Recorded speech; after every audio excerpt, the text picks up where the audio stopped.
Yes, we are live now. Hello friends, this is Imanshi and welcome to Let's Learn। तो आज हम first chapter पढ़ेंगे, first unit का। केंद्रीय विद्यालय का एग्जाम 2022-23 में आप देख ही रहे हैं और बिल्कुल सिलेबस के अकॉर्डिंग चलेंगे। एक्स्ट्रा चीज़ें साथ में पढ़ेंगे बट सिलेबस से भटकेंगे बिल्कुल नहीं। जो ऐसे चैप्टर्स हैं जिनको हम ये कह सकते हैं कि भाई ये चैप्टर्स आपको पढ़ने ही है एक्स्ट्रा में, बेशक सिलेबस में मैंशनड नहीं है, उनको रिकॉर्डेड फॉर्म में आपको डलवा देंगे, लेकिन सिलेबस के बिल्कुल साथ चलना है, सिलेबस को एकदम पकड़ते हुए चलना है, साथ में क्वेश्चंस के साथ चलना है जो केंद्रीय विद्यालय के पैटर्न पे क्वेश्चंस हैं। कुछ नए कुछ पुराने मिक्स करके क्वेश्चंस आपके होने चाहिए। लगभग हर चैप्टर में हम लोग डिस्कस करते हुए चलेंगे। तो एक बार आप लोग आ जाइए। सभी को गुड इवनिंग, नमस्कार, राम राम, सत श्री अकाल, अस्सलाम वालेकुम, what ever you feel connected with. ये क्लास यूट्यूब पर भी लाइव है, ये क्लास करियरविल ऐप पर भी लाइव है और ये यूट्यूब पर लास्ट सेशन है। इसके बाद जो ये बैच है ये कंटिन्यू होगा करियरविल ऐप पर। जो लोग यूट्यूब पे जिनको ये देखना है कि भैया किस तरह से ये सेशंस चल रहे हैं और हम कैसे काम करने वाले हैं, उनको अगर समझने में कोई दिक्कत नहीं तो वो इसको डेमो के रूप में लेकर के और बैच में अगर उनको एनरोल करना है, समझ में आता है तो वो कर सकते हैं। हज़ारों की संख्या में लोग ऑलरेडी हैं बैचेस में। उसकी सिर्फ इन्फॉर्मेशन आपको दी जाती है, कोई आप पे ऐसे जोर ज़बरदस्ती या ऐसा कोई चिल्ला चिल्ला के बेचने वाला काम यहाँ नहीं होता है ना। आपको इन्फॉर्मेशन दी जाती है बैच की, आपकी इच्छा हो तो वो आप ऑलरेडी ही उतनी संख्या में जुड़ते हैं, क्योंकि जो रिस्पॉन्स है या जो मेहनत है वो उसी तरह से होती है। तो किसी भी फेक वेबसाइट से बचेगा। आज सुबह भी मुझे एक मेल आया था, मैं सारे मेल चेक नहीं कर पाती हूँ बट उसमें कुछ मेल आ ही जाते हैं जिसमें आपने किसी फेक वेबसाइट से कोर्स ले लिया या कुछ कर दिया। सिर्फ करियरविल ऐप पर ये कंप्लीट बैच अवेलेबल है। आज लास्ट डेट 16 हो गई ना, हाँ, तो कल तक ही था जो इस पे डिस्काउंट था। एक बार चेक कर लेना अगर वो कंटिन्यू हुआ होगा तो। अदरवाइज ये पेडागोजी स्पेशल बैच है। अच्छा, कुछ लोगों को, मतलब बहुत ही कम लोग हैं, एक दो लोगों का मेल मैंने देखा है, ये गलतफहमी हो गई है कि पेडागोजी स्पेशल अलग से लेना है और पीआरटी का अलग से लेना है। मतलब वो कॉमन सेंसिकल बात नहीं होगी ना। अगर आपने पीआरटी लिया हुआ है इसका मतलब पेडागोजी आपकी 60 नंबर की सबसे ज्यादा पीआरटी में ही है, तो वो ऑलरेडी वहां कवर्ड ही होगा। पीआरटी कंप्लीट बैच का मतलब ही वही है। और ये जो पेडागोजी बैच है, अगर आप पीआरटी में जनरल सब्जेक्ट कहीं और से पढ़ रहे हैं या फिर टीजीटी और पीजीटी वाले हैं, क्योंकि सिलेबस सेम है 40-40 नंबर का, तो वहां पे उनको पेडागोजी पढ़नी है अलग से, कॉमन सब्जेक्ट्स नहीं पढ़ने, तो ये उनके लिए है जो पेडागोजी स्पेशल बैच है ना। पीआरटी वाले भी ले सकते हैं इसको आप। पेडागोजी सिर्फ केवीएस की पेडागोजी अगर आपको पढ़नी है अलग से, तब उस केस में ये पेडागोजी स्पेशल आपके लिए है। चलिए स्टार्ट करते हैं। और एक दो लोगों से जिनका ऐसा कुछ हुआ है वो मेल कर दें मुझे, मैंने बोला भी है, रिफंड करा देंगे, कोई दिक्कत वाली बात नहीं है। हालांकि ईजी नहीं होता बट हो जाएगा, ठीक। चलिए स्टार्ट करें, पढ़ाई करें, देखें किस तरह के क्वेश्चंस आते हैं। क्या इतना जो परेशानियां हैं, दर्द है कि भाई क्या आएगा केवीएस में आखिर हैं।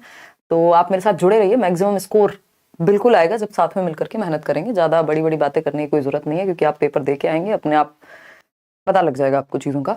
तो 5 यूनिट्स हैं इसमें, चाहे आप पीआरटी के लिए पढ़ रहे हो, चाहे टीजीटी के लिए पढ़ रहे हो या पीजीटी के लिए पढ़ रहे हो। पहली यूनिट है अंडरस्टैंडिंग द लर्नर, 15 नंबर की। टीजीटी में ये 10 नंबर की है, बाकी सब में 15 की है, यानी पढ़ना तो सब कुछ है। अब इस फर्स्ट यूनिट में जब हम देख रहे हैं तो ये कुछ 4 टॉपिक्स हैं, जिसमें कॉन्सेप्ट ऑफ ग्रोथ यानी अंडरस्टैंडिंग द लर्नर वाली जो यूनिट है, इसमें concept of growth, maturation, development, principles of development और डिबेट्स ऑफ डेवलपमेंट और डेवलपमेंटल टास्क्स। तो डेवलपमेंट आपने सीटेट में भी पढ़ा है, ऐसा नहीं है कि अननेसेसरी नहीं पढ़ना है, क्योंकि अगर आपने बहुत ज्यादा पढ़ लिया है तो आप पेडागोजी स्पेशल वगैरह बैचेस में होंगे, बहुत पढ़ा है डेवलपमेंट पे, पता नहीं कितने कितने सेशंस हैं, तो ऐसा नहीं है कि वो वेस्टेज है, बट आपके पास तब समय था, अभी लिमिटेड समय है, तो हमें उसी तरीके से चलना होगा। डिबेट्स ऑफ डेवलपमेंट ये आज हम करने वाले हैं। उससे पहले थोड़ा सा ग्रोथ को समझेंगे, थोड़ा सा मैचुरेशन को, इस पे क्वेश्चन कैसे पूछे हुए हैं वो समझेंगे, और क्या डेवलपमेंट है बेसिक्स समझ के चलेंगे। बाकी जो डिटेल में डिस्कशन है इन पे वो ऐसे ही चलने वाला है कि हम नेक्स्ट क्लासेस में क्या करेंगे, टाइप्स क्या हैं, फिर इनके इम्प्लीकेशंस क्या हो सकते हैं, डेविएशन क्या है, चैलेंजेस क्या आते हैं, है ना, या डेवलपमेंटल हजार्ड्स क्या हैं, ये सब चीजें हम करेंगे। तो आज हम ये छोटा सा टॉपिक उठाएंगे जिसमें डिबेट्स ऑफ डेवलपमेंट, यानी क्या मुद्दे हैं, इश्यूज क्या हैं डेवलपमेंट को लेकर के। कुछ डिबेट्स चलती हैं जो हमने वैसे भी पढ़ी हैं, बस इनको अलग से पढ़ लेना है इस टाइम पे। जैसे हेरिडिटी वर्सेस एनवायरनमेंट की एक डिबेट है कि नेचर वर्सेस नर्चर, या अर्ली एक्सपीरियंसेस इंपॉर्टेंट होते हैं डेवलपमेंट में या लेटर एक्सपीरियंसेस। तो ये कहीं ना कहीं आपने, अगर मेरी क्लासेस में आप रहे हैं तो ये सुनी है, ये बातें, ऐसा नहीं है कि नहीं सुनी है, बस इनको थोड़ा सा डिटेल में समझ लेंगे। मैचुरेशन के बारे में 2-4 बातें करेंगे। उससे पहले ग्रोथ के कॉन्सेप्ट को भी थोड़ा सा समझेंगे, है ना, और इससे क्वेश्चंस कैसे पूछे हुए हैं ये भी देख लेंगे, और पूछे जा सकते हैं वो भी देख लेंगे, है ना, कि मैचुरेशन क्या है, एक डेवलपमेंटल प्रोसेस है, एक्सपीरियंशियल प्रोसेस है, और अगर हम बात करें मैच्योरेशन के बारे में, लड़कियां पहले मैच्योर होती हैं कि लड़के, ये क्वेश्चन आपका केवीएस में पूछा हुआ है, मैं अपनी तरफ से नहीं बना रही हूँ, है ना। अपनी तरफ से भी जो बने हुए क्वेश्चंस मिलेंगे वो स्टैंडर्ड क्वेश्चंस ही होंगे, सिलेबस के आसपास ही। ठीक, ये जो डिबेट्स हैं वो किस तरह की डिबेट्स हैं, 4 तरीके की डिबेट्स हैं जो मेजरली चलती हैं, फिर इस पे चर्चा करेंगे, उससे फिर क्वेश्चंस पे चर्चा होगी। तो आज कुछ कुछ काम हम करने वाले हैं और इसके लिए आपको बिल्कुल तसल्ली से पढ़ना है बिना भटके। जो लोग बैचेस में हैं ऑलरेडी, हम लोग शुरुआत में, मैं शुरुआत के सेशन जब शुरू होता है तो आपके कुछ डाउट्स या जो भी बातें होती हैं वो इनिशियली 2 मिनट बात होती है, उसके बाद सेशन के लास्ट में आप अपनी बातें पूछ सकते हैं। सभी के डाउट क्लियर कर पाना पॉसिबल नहीं होता क्योंकि कई हजार लोग होते हैं ऑनलाइन में, यही एक समस्या रहती है, बट कोशिश रहेगी कि सेशन के लास्ट में जो भी मेजर डाउट्स हैं उनको लिया जाए। ठीक, ये सेशन आपका जो लोग ऑलरेडी बैचेस में एनरोल्ड हैं उनके जो ये सेशन है वेडनेसडे, थर्सडे और फ्राइडे, अभी जब तक सीटेट का एग्जाम ना हो जाए इसको 3 दिन रखेंगे, बाद में इसको 5 से 6 दिन, सैटरडे संडे ऑफ रहता है बेसिकली, नहीं तो मंडे टू फ्राइडे चलती हैं क्लासेस। तो अभी वेडनेसडे, थर्सडे और फ्राइडे शाम को 7:30 बजे ये सेशन रहेगा। ये बिल्कुल जैसे होता कई बार क्या है कि कुछ कॉमन टॉपिक्स होते हैं तो 2 बैचेस में एक साथ चल रहे हैं, केवीएस के लिए हमने ऐसा बिल्कुल भी नहीं मैंने प्लान किया हुआ, बिल्कुल अलग इसको रखा है ताकि 2.5 से 3 महीना ही है ना अभी आपके सामने, हम तो यही मान के चल रहे हैं कि 3 महीने हैं, तो उस तरीके से इसको टारगेट करें। जो ऐसे टॉपिक्स हैं जो एक्स्ट्रा में पढ़ने हैं उनको रिकॉर्डेड में भी डलवा देंगे सिलेबस में अगर नहीं भी है मेंशन्ड। चलिए बात करते हैं ग्रोथ की, मैच्योरेशन की और डेवलपमेंट की। बहुत बार हमने ये बातें की हुई हैं, सीटेट आपने निकाला है, मेरे साथ भी डिस्कशन किया होगा, आपको पता होगा। बहुत ही शॉर्ट में समझते हैं, फिर आगे चलेंगे डिबेट्स ऑफ डेवलपमेंट पे। ग्रोथ, डेवलपमेंट और एक वर्ड है मैच्योरिटी। सबसे महत्वपूर्ण जो इसमें वर्ड है वो है डेवलपमेंट। मैच्योरिटी कहीं यहां बीच में लिख लेते हैं, परिपक्वता जिसको हम कह रहे हैं। ग्रोथ हमें पता है वृद्धि कहते हैं। ठीक, इसको समझने में फोकस करेंगे। वृद्धि, ये 3 शब्द हैं और तीनों का मतलब जो है अगर एक पॉइंट ऑफ व्यू से देखें तो बिल्कुल एक है, दूसरे पॉइंट ऑफ व्यू से देखें तो अंतर इनमें है, छोटे छोटे अंतर हैं, लेकिन ये सभी क्या हैं, ये डेवलपमेंटल प्रोसेसेस ही हैं, ये विकास की प्रक्रिया का ही हिस्सा हैं। अगर देखा जाए सब आपस में जुड़े हुए हैं, ऐसे ही आप विकसित होते हैं। ठीक, और इनको एक शब्द में समझें तो चेंज का नाम है। इन सब में परिवर्तन संबंधित है या परिवर्तन होते ही हैं, चेंजेस होते ही हैं। भाई आप अगर देखेंगे अपने पूरे डेवलपमेंट को, सीटेट वाले परेशान ना हो, कल से सीटेट की ही क्लास चलेगी यहाँ लेट्स लर्न पे, आज लास्ट क्लास है केवीएस को लेकर के, है ना। फिर बैचेस में ही चलेगी सिर्फ केवीएस की क्लास, और जब सीटेट खत्म हो जाएगा तब प्रैक्टिस के लिए प्रैक्टिस केवीएस की करेंगे यूट्यूब पर। ठीक है, टेंशन मत लो सीटेट वालों, सारी प्लानिंग है। देखिए, तो हम कह सकते हैं कि चेंजेस, अगर एक वर्ड में समझें तो हम कहेंगे चेंज, चाहे वो ग्रोथ हो, चाहे वो मैच्योरिटी हो, चाहे वो डेवलपमेंट हो। क्या होता है, तीनों में परिवर्तन होते हैं। कैसे परिवर्तन? ऐसे ही रात को सोए सुबह उठ गए, हाथ अचानक से लंबा हो गया, कोई भी रैंडम परिवर्तन नहीं। कैसे परिवर्तन? पीओएस वाले परिवर्तन जो हमने सीटेट में भी पढ़े हैं, यानी प्रोग्रेसिव परिवर्तन, प्रगतिशील, ऑर्डरली, सीक्वेंस में होंगे, सीक्वेंशियल। तो एक ऑर्डर में होने वाले चेंजेस हैं, एक सीक्वेंस में क्रम में होने वाले परिवर्तन है, ग्रेजुअल परिवर्तन है, अचानक से नहीं, किसी बीमारी की वजह से नहीं, थकान की वजह से नहीं। ठीक, और ग्रोथ क्या है? ग्रोथ हिस्सा है, ग्रोथ डेवलपमेंट का भी हिस्सा है। अगर देखा जाए तो मैच्योरिटी भी लगभग उसी का हिस्सा है, डेवलपमेंटल प्रोसेस का ही हिस्सा है, ये कह सकते हैं। तो जब हम बात डेवलपमेंट की कर रहे हैं तो हम एक चीज समझ पा रहे हैं कि डेवलपमेंट एक ऐसी प्रक्रिया है जिसमें परिवर्तन शामिल होते हैं और ये वूम्ब टू टूम्ब चलती है। बहुत बार हमने ये समझा है, सुना है, जाना है। ठीक, इससे ज्यादा फोकस आज हम मेन टॉपिक पे करेंगे जो है हमारा डिबेट्स ऑफ डेवलपमेंट। ये जस्ट आपको इंट्रो या बैकग्राउंड देने के लिए जो पहली बार ही पढ़ रहा है, बिल्कुल ठीक। तो डेवलपमेंट, विकास क्या है? एक ऐसी प्रक्रिया जिसमें परिवर्तन शामिल होते हैं, और ये रैंडम परिवर्तन नहीं है, ये प्रॉपर आपके एक सिक्वेंशियल, प्रोग्रेसिव, आगे बढ़ते हुए क्रम में होने वाले परिवर्तन है। प्रोग्रेसिव, ऑर्डरली, एक ऑर्डर में होंगे, एक सीक्वेंस में होंगे, ठीक है, स्टेजेस में होंगे, वो परिवर्तन है जो क्रमशील होते हैं, एक ऑर्डर में होते हैं, प्रॉपर, जिनका एक ऑर्डर है। ठीक है, वूम्ब टू टूम्ब चलता है। जैसे चेंजेस की जो प्रक्रिया है, वूम्ब टू टूम्ब यानी गर्भ से कब्र तक, यानी लाइफ लॉन्ग प्रोसेस है, रुकता नहीं है। कौन? डेवलपमेंट। तो अगर हम बात कर रहे हैं विकास की, तो जैसे आप 5 दिन के होते हैं, जैसे आप जन्म के समय होते हैं, वैसे आप 2 महीने बाद नहीं रहते, और जैसे आप 2 साल में होते हैं वैसे आप 12 साल में नहीं होते, जैसे 12 में होते हैं वैसे 24 में नहीं होते, यानी चेंजेस होते रहते हैं। और इसी चेंजेस की प्रक्रिया, ये बेहतरी के लिए होने वाले जो परिवर्तन है, इन्हीं को हम कह रहे हैं कि भाई डेवलपमेंट है या हम आगे बढ़ रहे हैं। ठीक है, डेवलपमेंट को मॉडिफाई करना संभव है, यानी डेवलपमेंट को हम मॉडिफाई कर सकते हैं, रिवर्स नहीं कर सकते। तो मॉडिफिकेशन बिल्कुल संभव है, इसमें चेंजेस इसमें लाए जा सकते हैं। बट हम ये कहें कि आज आप अडल्ट हैं और कल आप बच्चे बन जाएंगे, रिवर्स कर देंगे हम गाड़ी की तरह, रिवर्स गियर डेवलपमेंट में तो नहीं होता, प्रतिवर्ती नहीं है, बट परिवर्तन संभव है। इस पे लंबी चर्चा हम करने वाले हैं आने वाले सेशंस में, ये जस्ट इंट्रो के लिए है जो लोग बिल्कुल पहली बार पढ़ रहे हैं। ठीक, तो ये एक बेसिक सी बात हुई। वहीं जब हम बात ग्रोथ की कर रहे हैं, तो ग्रोथ जस्ट एक हिस्सा है डेवलपमेंट का। ग्रोथ किससे संबंधित है? हमारे फिजिकल अपीयरेंस वाले चेंजेस से, यानी जो शारीरिक परिवर्तन है, जो शारीरिक परिवर्तन है जिनको मापा जा सकता है, जिनको देखा जा सकता है, जिनका मेजरमेंट संभव है, जैसे आपकी हाइट का बढ़ना, आपके वजन का बढ़ना, आपकी शेप का, आपके साइज का बढ़ना, जिन चेंजेस को आप यूनिट्स में मेजर कर सकते हो। यूनिट्स बोले तो सेंटीमीटर में आप देख रहे हो भाई कितना पेट निकल गया है ना, या हाइट कितनी बढ़ गई है इंचेस में आप देख रहे हो। ठीक, किलोग्राम में आप देख रहे हो वेट कम हुआ, ज्यादा हुआ, क्या हुआ। आप बेसिकली मेजरेबल चेंजेस हैं जिनको परिमाणात्मक परिवर्तन भी कहते हैं, यानी क्वांटिटेटिव चेंजेस हैं जिनको आप क्वांटिफाई कर सकते हो, स्ट्रक्चरल चेंजेस हैं। तो ये शारीरिक एस्पेक्ट से, शारीरिक पक्षों से जुड़ी हुई है। किसका हिस्सा है? डेवलपमेंट का ही हिस्सा है। तीसरी एक चीज है मैच्योरिटी। मैच्योरिटी बोले तो परिपक्वता, ग्रोथ यानी वृद्धि।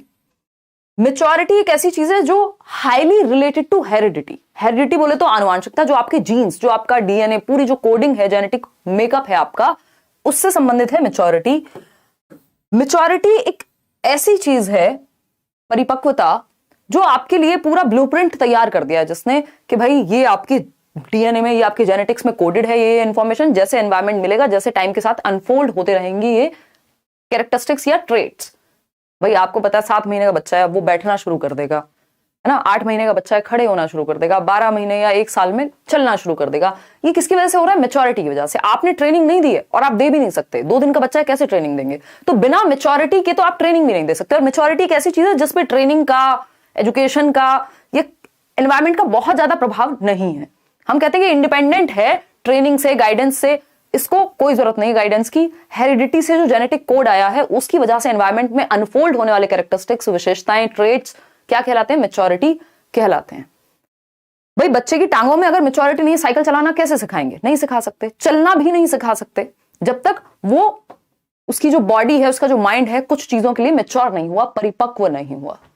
तो ये एक ऐसी चीज हुई मैच्योरिटी। हालांकि हरलॉक कहती हैं कि, हरलॉक कहती हैं ना, कई लोगों को ये नहीं पता लगता, पूरा चाइल्ड डेवलपमेंट पढ़ लेते हैं कि हरलॉक महिला थी कि पुरुष।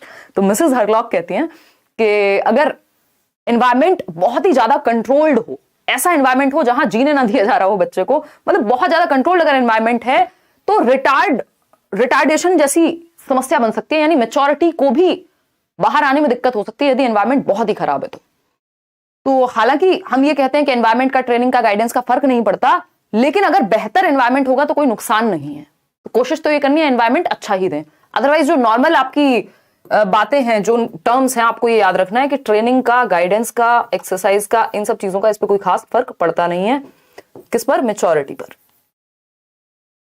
ठीक, एफर्ट से आप किसी को ये सोचें कि नहीं आज तो हम बच्चों को पूरा बॉर्नविटा एक ही दिन में खिला दें, हालांकि होता कुछ खास नहीं है, शुगर ही है। तो अगर देखें तो एकदम से ये बड़ा हो जाएगा, एकदम से कुछ और करने लग जाएगा। आप 5वीं क्लास के बच्चे को 10वीं का सिलेबस नहीं पढ़ाते, क्योंकि उसके लिए वो मैच्योर नहीं है अभी बायोलॉजिकल मैच्योरिटी धीरे धीरे उसका दिमाग, और मैच्योरिटी लगभग हर एस्पेक्ट में, जो आपका शारीरिक पक्ष है, सामाजिक पक्ष है, लगभग हर एस्पेक्ट में जो डेवलपमेंट है, हम आगे चल के नेक्स्ट क्लास में करने वाले हैं, टॉपिक वही है। 3 इसके मुख्य प्रकार हैं, जिसको हम 4 कहते हैं, सोशियो इमोशनल एक साथ जुड़ा हुआ रहता है। ठीक, तो ये 4 मुख्य प्रकार या टाइप्स हैं, डोमेन्स ऑफ डेवलपमेंट हैं। और इसी तरह से मैच्योरिटी भी लगभग हर एक आयाम में आपकी होती है। जो डेवलपमेंटल प्रोसेसेस हैं, ग्रोथ से संबंधित प्रोसेसेस हैं, उनमें एनवायरमेंट को बहुत ज्यादा रोल की, एफर्ट की, प्रैक्टिस की जरूरत होती है। मैच्योरिटी में उतनी जरूरत नहीं होती। लेकिन मैच्योरिटी भी क्या हुई? डेवलपमेंटल प्रोसेस हुई, क्योंकि परिवर्तन तो इसमें भी शामिल है। दांत निकल रहे हैं बच्चे के, आप निकाल रहे हैं दांत? नहीं, खुद से निकल रहे हैं, स्वतः, नेचुरली। क्यों? क्योंकि जेनेटिक मेकअप में कोडेड है। जैसे एक प्रोग्राम, एक सॉफ्टवेयर बनता है ना, कोड करते हैं लोग, कोडर्स, उस तरह से आपकी जेनेटिक मेकअप में कोडेड हैं चीजें कि भाई कुत्ते का बच्चा कुत्ता बनेगा, या वो पपी कहेंगे आप उसको, और इंसान का बच्चा इंसान बनेगा, ये जीनोटाइप है हमारा, है ना, अभी आएंगे उस पर भी। तो ये हमारा जेनेटिक मेकअप है जिसकी वजह से मैच्योरिटी के जो कैरेक्टरिस्टिक्स हैं, ट्रेट्स हैं, वो अनफोल्ड हो रहे हैं। तो हम कह सकते हैं ये सभी जो प्रक्रियाएं हैं, ये डेवलपमेंटल प्रक्रियाएं हैं, विकासात्मक प्रक्रियाएं हैं, डेवलपमेंटल प्रोसेस का हिस्सा है। ग्रोथ, मैच्योरिटी, डेवलपमेंट एक ब्रॉड टर्म है जिसमें ग्रोथ और मैच्योरिटी शामिल है। इसको हम ऐसे समझ सकते हैं। चलिए, अगर फिर भी आप मैच्योरिटी की तरफ नजर डालना चाहें, और मैच्योरिटी एक हम कहते हैं सर्टेन एज तक हमारा दिमाग, शरीर, सारी चीजें डेवलप हो जाती हैं अडल्टहुड से पहले पहले ही। अगर हम बात कर रहे हैं मैच्योरिटी की यानी परिपक्वता की, तो ग्रोथ आपकी सिर्फ मैच्योरिटी तक चलती है, ये बात हम जानते हैं।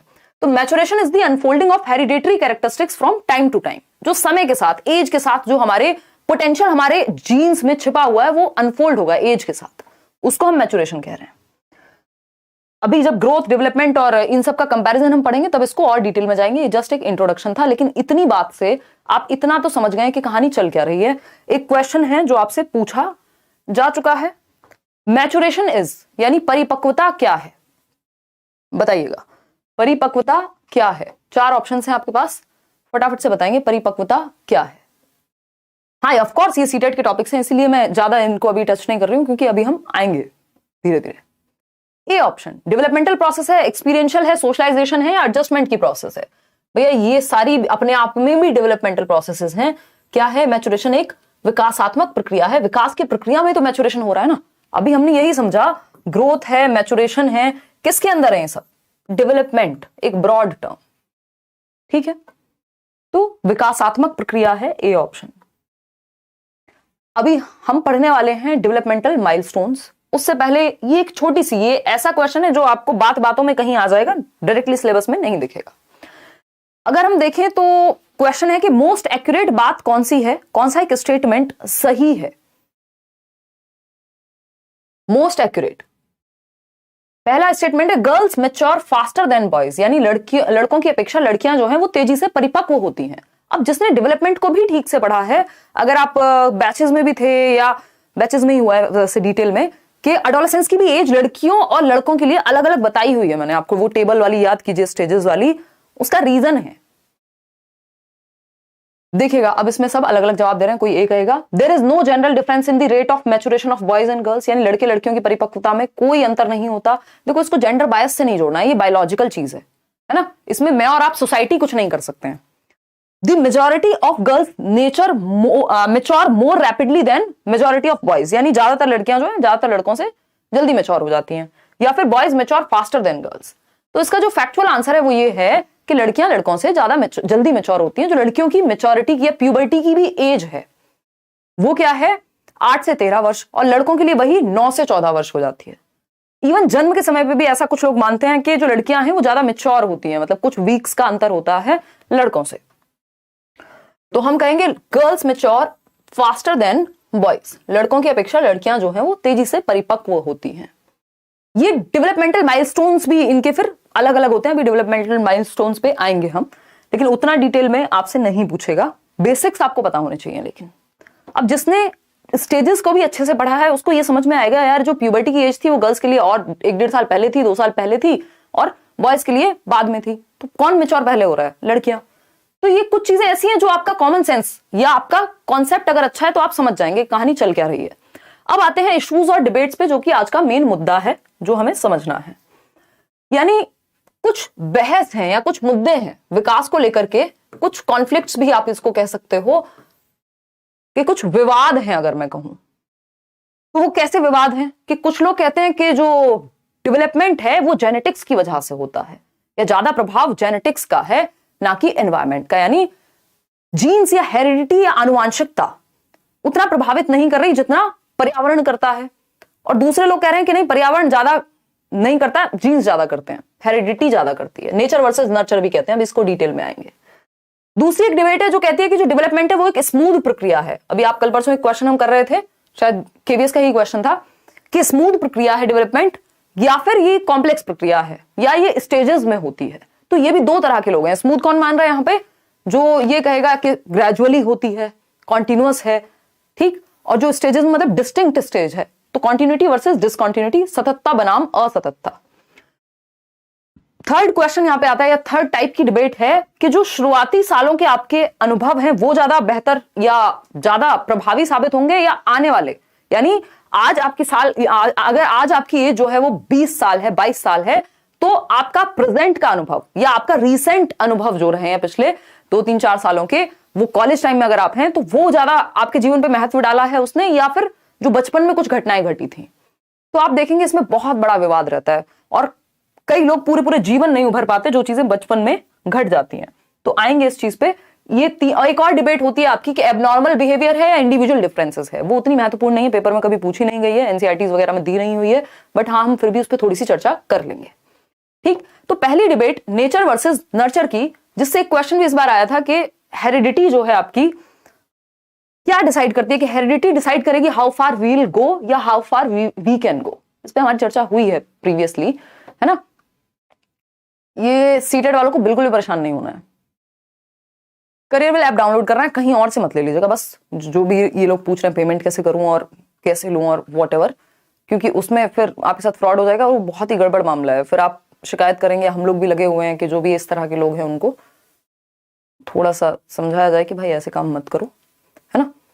चलिए, अगर हम बात कर रहे हैं यहां पर तो नेचर वर्सेस नर्चर डिबेट, यानी प्रकृति एवं पोषण विवाद। प्रकृति का मतलब यहां हेरिडिटी से है, जो आपका जेनेटिक मेकअप है, जो फिक्स्ड होता है, स्टैटिक होता है, स्थिर होता है, क्योंकि आपके जीन्स थोड़ी बदल जाएंगे। कॉन्सेप्शन के ही टाइम से, यानी गर्भाधान के समय से ही, जब आप मां के गर्भ में हैं तब से ही डिसाइड हो चुका है कि आपकी जीन्स क्या है, आपकी आंखों का रंग क्या होगा, बाकी पूरा जो भी कोड है वो सब आ चुका है। नर्चर क्या है, जो एनवायरमेंट है, जब आप मां के गर्भ से बाहर आ रहे हैं तो वहां एनवायरमेंट आपको मिल रहा है।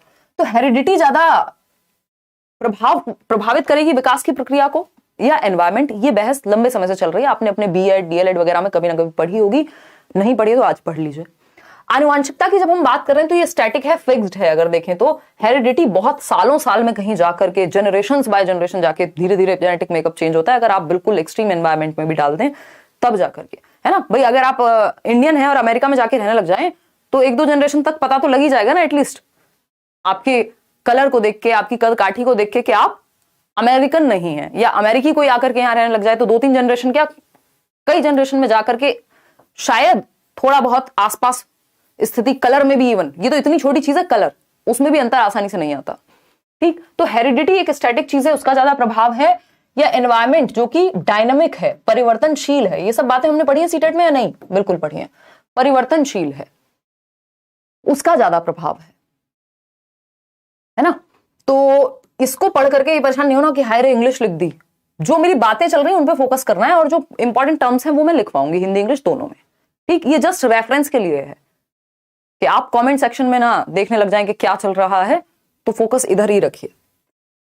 टुडे मोस्ट साइकोलॉजिस्ट, यानी ज्यादातर साइकोलॉजिस्ट आज की डेट में ये मानते हैं कि जो डेवलपमेंट है वो इंटरेक्शन है किसके बीच का,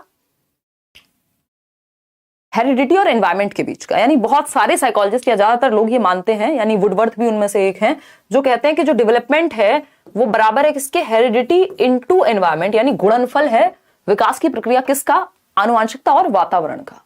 योग नहीं है ये, मतलब एडिटिव नहीं है ये दोनों। क्वेश्चन भी प्रीवियसली पूछा जा चुका है कि ऐड नहीं कर सकते आप इनको, कि 75% जो है एनवायरमेंट है, 25% जो है हेरिडिटी है, बराबर 100 हो गया, ऐसा नहीं कर सकते। या 50-50 भी, ऐसा भी नहीं है। इक्वली इंपॉर्टेंट है, बट किस क्षेत्र में कौन सा इंपॉर्टेंट होगा ये नहीं पता। अगर आप अपने इंटेलिजेंस को देखेंगे तो ये काफी हद तक प्रभावित होती है हेरिडिटी से, लेकिन अगर एनवायरमेंट ही ना मिले, मान लीजिए पेरेंट्स बहुत अच्छे हैं, बहुत एकदम गिफ्टेड हैं, और एनवायरमेंट बच्चे को नहीं दे पाए, कहीं ऐसी जगह रहने लग गए जाकर के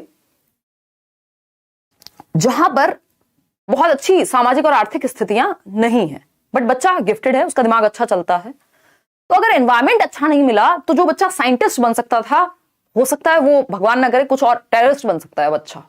अच्छा मतलब, क्योंकि दिमाग तो वो लोग भी लगा ही रहे हैं ना। तो जो हेरिडिटी है, सिर्फ हेरिडिटी क्या करेगी, या हो सकता है जिस पोटेंशियल तक, ये तो एक नेगेटिव ही एग्जांपल हो गया। अगर हम दूसरे पक्षों में देखें, ऐसा होता है बट ये रियलिटी भी है, अगर हम दूसरे पक्षों में देखें तो पोटेंशियल जितना आप में था, जो हेरिडिटी से मिला था, अगर एनवायरमेंट नहीं मिला तो नहीं अनफोल्ड होगा, नहीं सामने आएगा, है ना। जॉन कीट्स की एक कविता भी है कि पता नहीं कितने लोगों में पोटेंशियल है जो धरती के नीचे आज दबे हुए हैं, कि उस तरह का एनवायरमेंट मिल पाना, उस तरह की एजुकेशन मिल पाना, ट्रेनिंग मिल पाना, उन सब का भी तो बहुत अहम रोल है ना। इवन न्यूट्रिशन मिल पाना, आप तो देख रहे हैं आमिर खान ऐड कर रहे थे अब से कुछ साल पहले, या भारत में कुपोषण बहुत बड़ी समस्या है अपने आप में, अगर हम देख रहे हैं माल न्यूट्रिशन की, तो वो अपने आप में प्रॉब्लम है। तो कितनी भी अच्छी हेरिडिटी मिली है और खाना ही ना मिले, जिस टाइम पे डेवलप होना था बच्चे को चीजें ही नहीं मिली, एनवायरमेंट ही नहीं है, तो हेरिडिटी किसी काम की नहीं रही। और अगर एनवायरमेंट बहुत अच्छा भी दे दिया और बच्चे का जो आईक्यू है बिल्कुल मूड वाली स्थिति है, या बहुत ही कमजोर है किसी क्षेत्र में, मान लीजिए शारीरिक रूप से ही कमजोर है, बॉडी स्ट्रक्चर ही वैसा है बिकॉज ऑफ जीन्स और व्हाटएवर, तो उस केस में एनवायरमेंट बहुत अच्छा भी दे दोगे तब भी ऐसा नहीं होगा कि एकदम से ओलंपिक में चैंपियन बन जाए। ठीक, तो ये बहस चलती रहती है कि हेरिडिटी ज्यादा इंपॉर्टेंट है या एनवायरमेंट, लेकिन हम ये कह सकते हैं कि जो हेरिडिटी है दोनों इंपॉर्टेंट है। पहली बात तो ये ध्यान रखना है, वुडवर्थ कहते हैं कि दोनों का बराबर या महत्वपूर्ण भूमिका है, लेकिन बराबर हर क्षेत्र में नहीं हो सकती। जैसे आपकी आंखों के रंग में एनवायरमेंट का क्या रोल है? जीरो, हेरिडिटी का रोल है। अगर हम कहें आपकी एजुकेशन में, तो एनवायरमेंट का ज्यादा रोल है। तो कुछ एस्पेक्ट्स ऐसे हैं, कुछ पक्ष ऐसे हैं विकास के जिनमें एनवायरमेंट हावी हो जाएगा हेरिडिटी पर, और कुछ एस्पेक्ट ऐसे हैं जो हेरिडिटी जिनको सरपास कर जाएगी एनवायरमेंट की बजाय। अगर हम यहां बात करें तो हेरिडिटी जिसको हम कह रहे हैं या जीन्स कह रहे हैं, हमारे दो चीजें होती हैं, जीनोटाइप और फिनोटाइप। हेरिडिटी की जब हम बात कर रहे हैं, हालांकि अपने आप में एक चैप्टर है, इस पे आएंगे, अभी हम डिबेट के कॉन्टेक्स्ट में समझ रहे हैं बस इसको। आनुवांशिकता यानी आपकी हेरिडिटी। ठीक, तो हेरिडिटी हम दो चीजें देखते हैं जो हमारे जीन्स हैं। एक चीज है जीनोटाइप, जीनोटाइप हिंदी वाले भी जीनोटाइप ही समझ के लिखिएगा इसको, और फिनोटाइप, क्योंकि कुछ टर्म ऐसे हैं अगर आप हिंदी में पढ़ने चले गए आपको चक्कर उक्कर आ जाएंगे और पेपर में काम भी नहीं आएगा, क्योंकि पता नहीं वो किन नाम से दिया हुआ हो, इतने नाम है एक चीज के हिंदी में। तो टर्म्स, कुछ टर्म्स हैं जिनको आपको याद रखना है इंग्लिश में ही। जीनोटाइप बोले तो जो आपकी जीन्स जेनेटिक मेकअप है ये एक तरह से फिक्स्ड है, और ये आपके लिए एक लिमिट सेट कर देगा, ये आपके लिए एक लिमिट सेट कर देगा, एक ब्रॉड लिमिट सेट हो जाएगी कि भाई आप इतना जा सकते हो। मतलब मान लीजिए अगर दोनों पेरेंट्स एकदम कम हाइट है उनकी, 4-4 फीट के हैं, तो बच्चा अचानक से 6 फीट हो जाएगा, ये बहुत ही कम संभावना है इस चीज की। अगर है भी तो वो फिर हेरिडिटी से कहीं कुछ चल रहा होगा, एनवायरमेंट एक्स्ट्रा ऑर्डिनरी दे दिया, कुछ और दवाइयां खा रहे हो, वट एवर इट इज, तो हालांकि इतना ईजी होता नहीं है। तो जीनोटाइप क्या है, एक ब्रॉड लिमिट दे देता है कि इसमें खेलते रहो बेटा, ये तुम्हारी हायर लिमिट है और ये तुम्हारी लोअर लिमिट है। अब बीच में एनवायरमेंट आ जाएगा और वो डिसाइड करेगा कि कहानी चलेगी क्या आगे। ठीक, तो जीनोटाइप क्या है, एक लिमिट सेट कर देगा आपके लिए, है ना। भाई इंसान के बच्चे उड़ तो नहीं जाओगे, हवाई जहाज के बिना तो नहीं उड़ सकते, तो जीनोटाइप है भाई, इंसान का बच्चा इंसान बनेगा और गाय भैंस के बच्चे जो हैं वो गाय भैंस पैदा हो रहे हैं। इसका रीजन है जीनोटाइप, कि वो जेनेटिक कोडिंग है हमारी उस तरह की। दूसरी चीज है फिनोटाइप, जो ऑब्जर्वेबल कैरेक्टरिस्टिक्स हैं, यानी अवलोकनात्मक चीजें जो बाहर दिखेंगी, ये आपके जीन्स में है। ऑब्जर्वेबल कैरेक्टरिस्टिक्स हैं यानी अवलोकनात्मक विशेषताएं या ट्रेट्स भी कह सकते हो आप इनको, आपके जेनेटिक मेकअप में थी चीजें, तो ये चेंज होता रहता है एनवायरमेंट की वजह से, फिनोटाइप। लेकिन जो जीनोटाइप है वो एकदम फिक्स्ड है। अब हम यहां पे ये मानेंगे कि जो जीनोटाइप फिक्स्ड है इसका मतलब एक ब्रॉड लिमिट सेट हो गई है कि कहां आप खेलेंगे, कितनी पोटेंशियलिटीज हैं। लेकिन एनवायरमेंट इसमें एक रोल प्ले करेगा फिनोटाइप के द्वारा, कि आपको ट्रेनिंग कैसी मिल रही है, चीजें कैसी हो रही हैं, जो पोटेंशियल आप लेके पैदा हुए थे वो किस हद तक जाएगा या कितना होगा। तो ये जो है हेरिडिटी, ये डिसाइड कर रही है ऑलरेडी लोअर लिमिट और हायर लिमिट सेट करके कि how far we can go, कि हम जा कितने सकते हैं। भाई अगर 4-4 फीट माँ बाप की हाइट है तो 6 फीट जाएंगे, ये तो नहीं होगा। ठीक, नॉर्मल केस की बात कर रहे हैं, एक्सेप्शंस आर ऑलवेज देयर। अगर हम एनवायरमेंट की बात करें तो एनवायरमेंट में बहुत कुछ है कि जिस चीज के साथ आप पैदा हुए हैं आप कितना अचीव कर सकते हैं, वो फिर एनवायरमेंट में देखा जाएगा कि how far you will go. पूरी तरह से 100% निश्चित कोई नहीं कर सकता, लेकिन हाँ जो ट्रेनिंग है, जितने भी आसपास की अवेलेबल चीजें हैं वो डिसाइड करेंगे कि किस तरफ आप जा सकते हो। तो एनवायरमेंट में आप देखते हैं कि क्या आप कर सकते हैं जिससे बेहतर से बेहतर अचीव करे बच्चा। लेकिन हेरिडिटी जो है वो क्योंकि फिक्स्ड है, लिमिट कर चुकी है आपकी, तो ये कहता है कि कितना आप जा सकते हो। वी विल गो का मतलब क्या होगा कि कितना चले ही जाएंगे, तो 100% किसी को नहीं पता। तो अगर हम बात कर रहे हैं कैन गो, तो ये जीनोटाइप में जो जीन्स आपका फिक्स्ड है, जो जेनेटिक कोडिंग हो गई है, उसने एक लोअर लिमिट या एक ब्रॉड लिमिट सेट कर दी है जिसमें आप खेलेंगे। फिनोटाइप वो कैरेक्टरिस्टिक्स हैं, इसको थोड़ा सा और 1 मिनट में समझ लेते हैं। जीनोटाइप मान लीजिए आपके जीन्स में है, आपके पिताजी जो हैं वो ब्राउन हैं और माताजी जो हैं वो व्हाइट हैं, अमेरिकन है मान लेते हैं ऐसा, और पिताजी एशियन है, कोई भी कंट्री उठा लीजिए, और उस केस में आपके जीन्स में है कि ब्राउन कलर आपकी माताजी का है या ब्लू कलर आपके पिताजी का है, दोनों चीजें जेनेटिक मेकअप में है, जीनोटाइप में है। अब फिनोटाइप, एनवायरमेंट की वजह से आपका रंग क्या होगा, या जो आंखों का रंग में दोनों जीनोटाइप में चीजें थी ब्राउन और ब्लू, लेकिन फिनोटाइप में क्या आया? फिनोटाइप मतलब जो ऑब्जर्वेबल कैरेक्टरिस्टिक्स हैं। जीनोटाइप में तो बहुत कुछ हो सकता है। हो सकता है इस जनरेशन में आपकी आंखों का रंग जो है वो एकदम नॉर्मल रह गया, अगली में आपको दिखा यार ये तो हमारा दोनों में से किसी का नहीं था, मतलब माँ बाप का, कोई और तीसरा रंग का भी मिक्सचर है ना, या रंग का अंतर है, वो रिसेसिव जीन्स हैं कि आपके डोमिनेंट हैं, बहुत सारे फैक्टर्स में आएंगे।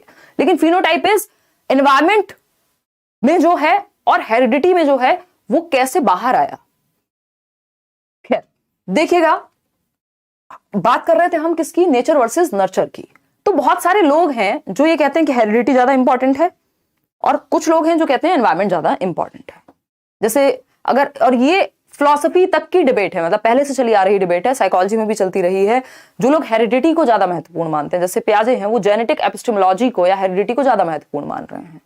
अगर हम बात करेंगे जो व्यवहारवादी लोग हैं यानी बिहेवियरिस्ट, जॉन लॉक कह रहे हैं कि भाई क्या हेरिडिटी, कोई हेरिडिटी वेरिडिटी नहीं होती, बच्चा तो ब्लैंक स्लेट होता है।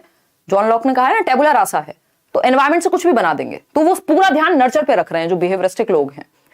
जो आपकी हेरिडिटी को कंसीडर कर रहे हैं वो नेचर की तरफ जाएंगे कि नहीं, नेचर, जैसे प्लेटो ने भी कहा कि कुछ एक इनबिल्ट या इनबॉर्न थॉट होते ही हैं, डिकार्टे भी कह रहे हैं। तो कुछ लोग ये मानते हैं कि भाई नेचर इंपॉर्टेंट है, यानी आपके जीन्स इंपॉर्टेंट है, चाहे वो प्याजे ही क्यों ना हो, और हालांकि प्याजे एक्टिविटी को कम महत्व नहीं दे रहे हैं, लेकिन जेनेटिक एपिस्टेमोलॉजी या हेरिडिटी को उन्होंने महत्व दिया है। खैर ये उनकी बहस नहीं है, बट जस्ट एक एग्जांपल है, इसमें बहुत सारे लोग हैं। तो नेचर वर्सेस नर्चर, यानी कुछ लोग ये मानते हैं, स्पेशली व्यवहारवादी तो मान ही रहे हैं, या इवन वाइगॉस्की भी, उन्होंने भी बायोलॉजिकल एस्पेक्ट्स को बहुत ज्यादा महत्व दिया नहीं है, यानी नेचर को। तो कुछ लोग कहेंगे नेचर ज्यादा इंपॉर्टेंट है, कुछ लोग कहेंगे नर्चर ज्यादा इंपॉर्टेंट है, और ये कभी भी चीज फाइनल नहीं हो सकती, कोई कंक्लूजन पे हम नहीं आ सकते। कंक्लूजन है तो इतना ही है कि दोनों महत्वपूर्ण हैं। किसी क्षेत्र में हेरिडिटी ज्यादा महत्वपूर्ण हो जाती है और किसी क्षेत्र में एनवायरमेंट, यानी आपकी बॉडी का स्ट्रक्चर कैसा होगा, इसमें हेरिडिटी का ज्यादा रोल है। आपका इंटेलिजेंस का लेवल क्या होगा, इसमें हेरिडिटी का ज्यादा रोल है। आपकी आंखों का क्या रंग है, इसमें तो टोटली ही हेरिडिटी का ही रोल है, सोलली डिटरमाइन करेगी आपकी हेरिडिटी कि आपकी आंखों का रंग क्या होगा। अगर हम बात कर रहे हैं एनवायरमेंट की, तो एनवायरमेंट कुछ चीजों में डोमिनेंट हो जाएगा। एजुकेशन कैसी मिली, ट्रेनिंग कैसी मिली, आपका जो एक्सेंट है, जो शब्दावली है वो कैसी है, तो वो सब एनवायरमेंट से ही निर्धारित होता है। न्यूट्रिशन कैसा मिला इवन। तो नेचर वर्सेस नर्चर की जो कहानी है ये जन्म जन्मांतर तक चलती रहेगी ऐसा हमें लगता है। और जिसकी हम बात कर रहे हैं, ये पूरा एक चैप्टर है अलग से भी हम करने वाले हैं कि जो हमारे क्रोमोसोम्स हैं, जो हमारा डीएनए का स्ट्रक्चर है, ये जीनोटाइप फिनोटाइप है, ये सब चीजें फिक्स्ड हैं, ये ज्यादा महत्वपूर्ण है या नर्चर। तो आपको मानना है भाई दोनों ही महत्वपूर्ण है, कुछ क्षेत्र में हेरिडिटी, कुछ क्षेत्र में एनवायरमेंट। ठीक भाई, इंटेलिजेंस हेरिडिटी से प्रभावित है, लेकिन अगर बच्चे को ट्रेनिंग, एनवायरमेंट, एजुकेशन कुछ नहीं दिया आपने, तो वो इंटेलिजेंस, वो पोटेंशियल बाहर ही नहीं आ पाएगा ना। तो इसलिए दोनों ही महत्वपूर्ण है। अब एक क्वेश्चन आपके सामने, बच्चा सा क्वेश्चन है, अब तो इतनी बार हम डिस्कस कर चुके हैं इसको। Which of the following best describes the effect of heredity upon development, यानी आनुवांशिकता के प्रभाव का सबसे अच्छा वर्णन कौन सा एक ऑप्शन कर सकता है, यानी हेरिडिटी के बारे में कौन सी बात सही है, हेरिडिटी के बारे में कौन सी बात सही है, ये आप बताएंगे फटाफट से कमेंट करके, जल्दी से बताओ एक बार। अभी मैं आप लोग के कमेंट्स लूंगी, लास्ट में लूंगी, डिबेट ही करने वाले हैं हम आज मेनली। सीटेट वालों को दुखी नहीं होना, कल से वापस आ जाएंगे, ईवीएस के नोट्स वगैरह सब करेंगे। देखिएगा, अच्छा कल सैटरडे है ना, हाँ ठीक है, फिर भी पढ़ेंगे 9 बजे कल। हेरिडिटी के बारे में कौन सी एक बात सबसे बेहतर है, इसमें अलग अलग लोग उत्तर दे रहे हैं। Heredity determines how far we will go, कि हम कितनी दूर जाएंगे। वी विल का मतलब हो गया भैया हमें पता है पहले से ही कितना ही जाएंगे हम, खराब बात हो जाएगी। ये तो पूरी तरह से तो एनवायरमेंट भी सुनिश्चित नहीं कर सकता, बट हाँ एनवायरमेंट में बहुत सारे प्लेग्राउंड्स आपके होते हैं कि आप डिसाइड कर पाएं कि कितना जाएंगे। ठीक, तो वी विल गो का मतलब है हम श्योर हैं कि इतना ही जाएंगे। It determines how far we can go, हाँ एक ब्रॉड लिमिट सेट हो गई है कि लोअर लिमिट ये है और अपर लिमिट ये है। ठीक, तो यस हम कह सकते हैं कि निर्धारित करता है कि हम कितनी दूर जा सकते हैं, हम किस पोटेंशियल के साथ पैदा हुए हैं, वो फिर एनवायरमेंट हम डिसाइड करेगा कि हम उस पोटेंशियल तक पहुंचेंगे या नहीं। तो हेरिडिटी डिटरमिन करती है कि हम कितना जा सकते हैं, जाएंगे ये तो अभी नहीं पता, वो तो एनवायरमेंट का रोल बहुत ज्यादा है वहां। सी ऑप्शन है, it is the prime determinant of how far we will go. Prime determinant नहीं है, एनवायरमेंट तो फिर बहुत कुछ हो गया ना वी विल गो में, तो it is the prime determinant of how far we can go. Prime determinant नहीं है, इट डिटर्मिन्स, प्रॉपर भाई यही डिटर्मिन कर रहा है कि how far we can go, कि हमारी जो हेरिडिटी है वही ब्रॉड लिमिट्स सेट कर रही है हमारे लिए। आगे बढ़ेंगे, नेक्स्ट पॉइंट समझते हैं। नेचर वर्सेस नर्चर की हम बात कर रहे थे अभी, तो हमें पता है कुछ जेनेटिक फैक्टर्स होते हैं, हेरिडिटरी फैक्टर्स होते हैं, इसको आप हेरिडिटी वर्सेस एनवायरमेंट कह लीजिए। जैसे आपकी आंखों का रंग, आपका बालों का रंग, आपका ब्लड ग्रुप, इनको आप चेंज थोड़ी कर सकते हैं, ये आपकी जेनेटिक मेकअप से आ रहे हैं। नर्चर की वही हम बात करें, अभी कोरोना आ गया, एनवायरमेंटल फैक्टर है। एक्सेंट की अगर हम बात कर रहे हैं कि आप जो भी जिस भी क्षेत्र में रहते हैं, जिस भी देश में रहते हैं, वो वहां से आपका उच्चारण जो है वैसा ही प्रभावित होता है, वो रीजनल इंपैक्ट उस चीज का होगा। वेट आपका कैसा है वो भी एनवायरमेंट का रोल है, आप खाते रहेंगे सुबह से शाम तक पिज्जा और बर्गर, तो समझ ही रहे हैं क्या होगा फिर। चलिए खैर, तो अगर हम देखें तो एक छोटी सी बात कि dash plays a significant role in the development of personality, यानी कौन सी एक चीज है जो व्यक्तित्व के विकास में महत्वपूर्ण या सिग्निफिकेंट रोल प्ले करेगी। Blend of heredity and environment, number of examinations, heredity या एनवायरमेंट। इसकी बात हो रही है डेवलपमेंट ऑफ पर्सनैलिटी, यानी आपके व्यक्तित्व का विकास, यानी आपका विकास, उसमें महत्वपूर्ण क्या है।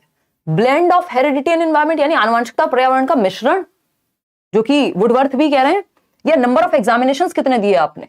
तो सिर्फ नंबर से ही, अगर पेपर देकर के ही पर्सनैलिटी डिसाइड होगी, तो जो लोग पेपर नहीं देते तो वो तो फिर पर्सनैलिटी खत्म, उनके तो डेवलपमेंट ही नहीं हुआ उस तरह से, ये तो बात गलत हो जाएगी। आनुवंशिकता और पर्यावरण का मिश्रण व्यक्तित्व के विकास में महत्वपूर्ण भूमिका निभाता है। हेरिडिटी और सिर्फ अकेला एनवायरमेंट जी नहीं, blend of heredity and environment, दोनों, बोथ, वो भी गुणनफल है। गुणनफल मतलब इंटरेक्शन है, कभी किसी का पक्ष भारी होगा, कभी किसी का। ऐसा नहीं हो सकता कि वही अगेन कि 75 और 25 का रेशो है, पता नहीं ना, मैं किसी क्षेत्र में हो सकता है 100% हेरिडिटी रोल प्ले कर जाए, किसी में एनवायरमेंट ज्यादा रोल प्ले कर जाए। जैसा कि एजुकेशन में एनवायरमेंट ज्यादा रोल प्ले करेगा, और अगर हम आंखों के रंग की बात कर रहे हैं या इंटेलिजेंस के लेवल की, आईक्यू की बात कर रहे हैं, तो हेरिडिटी से ज्यादा प्रभावित होगा। दूसरी एक डिबेट है, तो पहली डिबेट थी नेचर वर्सेस नर्चर की, कि नेचर इंपॉर्टेंट है कि नर्चर, तो कंक्लूजन कुछ नहीं निकला। ज्यादातर लोग आज के समय में ये मानते हैं कि हेरिडिटी और एनवायरमेंट दोनों इंपॉर्टेंट हैं। किसी क्षेत्र में हेरिडिटी की संभावना ज्यादा होती है, जैसे आपकी हाइट जो है वो पिताजी पर चली गई, और दिमाग जो है वो माताजी पे गया, या फिर एनवायरमेंट जैसा आपको मिला, आपने कैसे उसको कल्टीवेट किया, तो एनवायरमेंट का ज्यादा रोल हो गया आपके कॉग्निटिव डेवलपमेंट पे। वहीं फिजिकल डेवलपमेंट आपका ज्यादा प्रभावित हो गया, आपको खाना कैसा मिला और आपकी हेरिडिटी कैसी थी। तो अगेन वहां पे भी ऐसा भी हो सकता है कि अगर न्यूट्रिशन ही बहुत अच्छा नहीं मिला तो हाइट भी बहुत ज्यादा नहीं बढ़ पाई, वो भी एक रीजन हो सकता है। तो एक बहुत कॉम्प्लेक्स चीजें हैं, ऐसा नहीं है कि कोई एक फाइनल रिजल्ट कोई भी आपको दे देगा। अर्ली वर्सेस, तो इसमें मनोवैज्ञानिकों में ये नोकझोंक चलती रहती है इस चीज को लेके।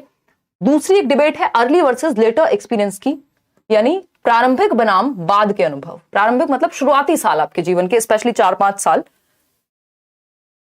मैक्सिमम जो चाइल्डहुड वाला पीरियड है आपका, शुरुआती साल आपके जीवन के क्रिटिकल होते हैं, लगभग हर कोई व्यक्ति ये मानता है। ये क्या है, बहुत ही संक्रमणकालीन या इंपॉर्टेंट टाइम है, क्रिटिकल ईयर्स हैं आपके जीवन के। वो बॉर्नवीटा वाला एड देखा होगा ना आपने, वो कहते हैं कि 5 साल बच्चे के 90% मस्तिष्क का विकास 5 साल की उम्र तक हो जाता है, इसलिए मैं अपने बच्चे को देती हूँ ये वो। हम बॉर्नवीटा को बिना मतलब प्रमोट कर रहे हैं भाई, मैं बिल्कुल प्रमोट नहीं कर रही हूँ, मैं जस्ट आपको एग्जांपल दे रही हूँ, और उसके इंग्रेडिएंट्स जरूर पढ़ लीजिएगा, आपको पता लग जाएगा कि क्या ही कौन सा विकास हो रहा है दिमाग का। तो अगर हम बात करें तो ये कहेंगे कि, क्योंकि बैचेस में तो ये बातें नॉर्मल होती है, देखिएगा अगर हम बात करें क्रिटिकल है, क्या क्रिटिकल है, अर्ली की लेटर, तो ज्यादातर लोग मानते हैं कि अर्ली ईयर्स जो हैं वो बहुत क्रिटिकल होते हैं। आपके जो शुरुआती नींव फाउंडेशनल पीरियड है, आपकी गवर्नमेंट भी कह रही है कि जो फाउंडेशनल लिटरेसी और न्यूमरेसी का जो टाइम है, जो अर्ली चाइल्डहुड केयर एजुकेशन है, कि बच्चों को आंगनवाड़ी और ये सारी जो चीजें हैं, कि इनिशियल ईयर्स में न्यूट्रिशन भी हम उसको प्रॉपर दें, उसको अच्छा एनवायरमेंट दें, क्योंकि वो फाउंडेशन है। उस टाइम पे लगभग 5-6 साल तक 90 to 95% ब्रेन का जो डेवलपमेंट है वो हो जाएगा। तो कुछ लोग ऐसे भी हैं लेकिन जो कहते हैं कि शुरू में जो हुआ उससे फर्क नहीं पड़ता, प्रेजेंट लाइफ या जो बाद के साल हैं आपके जीवन के वो ज्यादा महत्वपूर्ण है। तो इसमें बहस चलती रहती है। जितने भी लोग स्टेज की बात कर रहे हैं, जितने भी लोग स्टेज की बात नहीं कर रहे हैं, वो आपका नेक्स्ट टॉपिक है, उसमें बात करेंगे। अगर हम बात करें, इसको ऐसे समझते हैं अर्ली वर्सेस लेटर चाइल्डहुड, तो इसमें फ्रॉइड हैं, जितने भी नहीं, फ्रॉइड ने स्टेजेस की बात की है, बट ये इकलौते फ्रॉइड ही हैं जो इस पे बहुत ज्यादा फोकस कर रहे हैं। अगर स्टेजेस वाले साइको एनालिस्ट की बात करें तो फ्रॉइड ये कहते हैं कि भैया जो बच्चे की पर्सनैलिटी वो शुरुआत के 5 साल में डिसाइड हो जाएगी, जो भी उसके साथ हुआ या जिस भी तरह की चीजें या जिस भी एनवायरमेंट में वो रहा।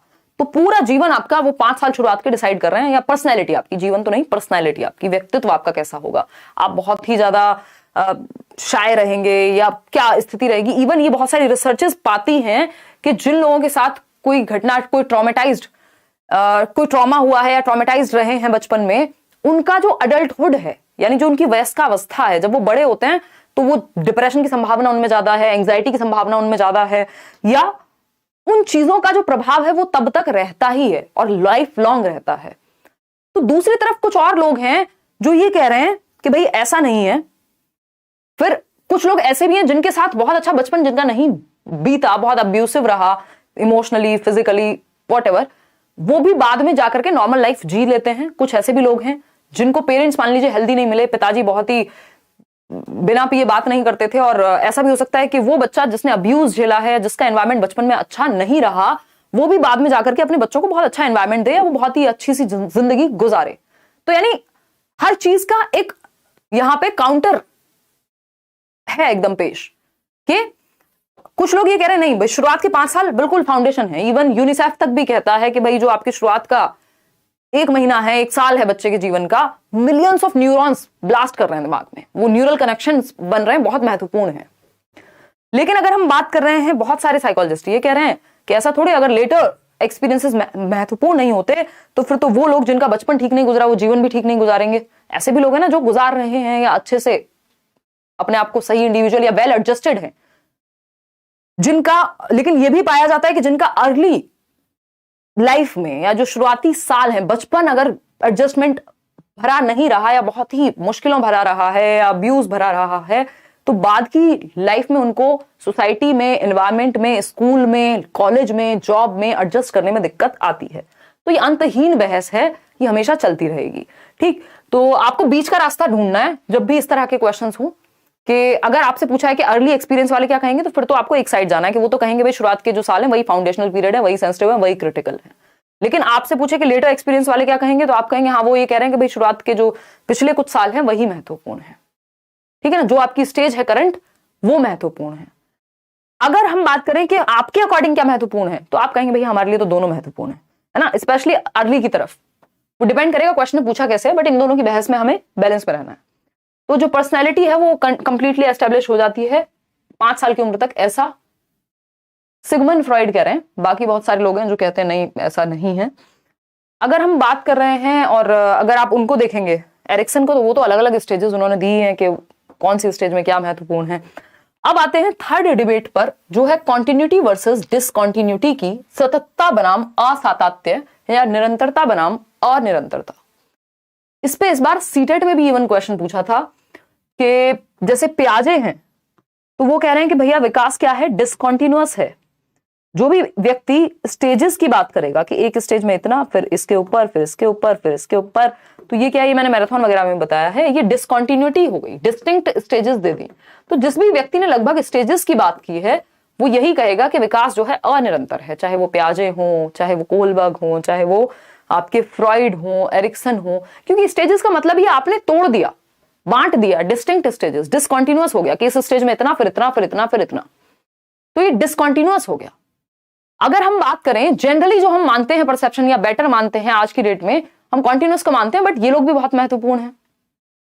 ठीक है ना, बहुत बढ़िया, चलें आगे बढ़ें।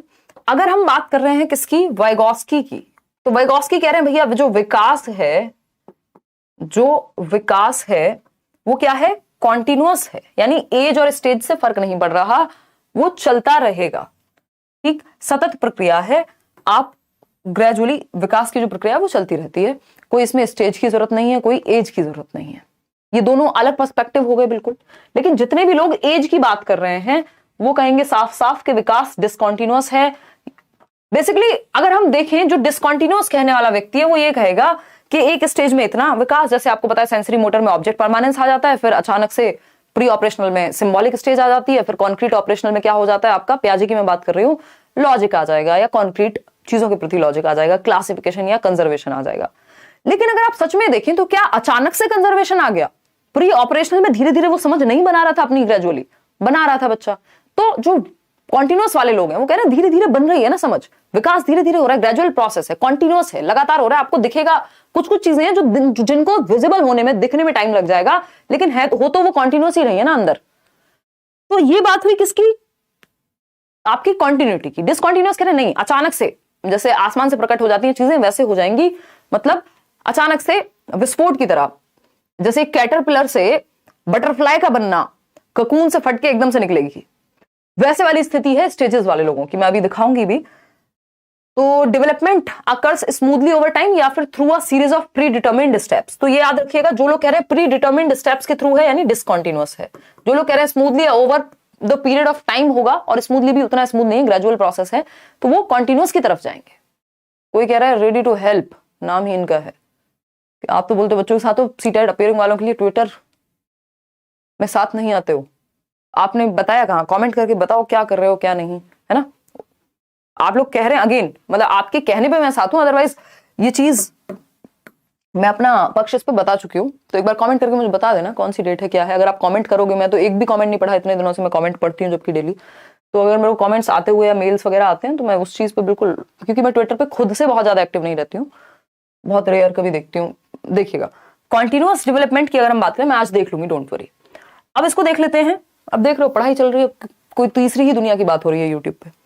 कॉन्टिन्यूअस डेवलपमेंट की जब हम बात कर रहे हैं, सतत विकास की, तो जो लोग ये मानते हैं कि विकास एक सतत प्रक्रिया है, कॉन्टिन्यूअस चलती है बिना स्टेजेस एज के, और दूसरी तरफ है असतत या अनिरंतर, या असतात्य भी बोल रहे हैं हम इसको, ठीक।